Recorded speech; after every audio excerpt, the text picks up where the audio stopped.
नाज़रीन, आपको अहम खबर से आगाह करते चलें कि हुकूमत की जानिब से एक अच्छा कदम उठाया गया है जिससे हज़ारों नहीं लाखों बेरोज़गारों को रोज़गार फराहम हो सकता है।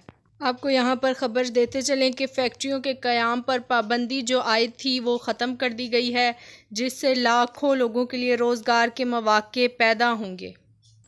नाज़रीन, आपको बताते चलें कि कंस्ट्रक्शन सेक्टर के फ़रोग़ के लिए सीमेंट सेक्टर पर आयद पाबंदियाँ ख़त्म कर दी गई हैं और पंजाब में नई सीमेंट फैक्ट्रियों के लिए 22 नए NOC जारी भी कर दिए गए हैं।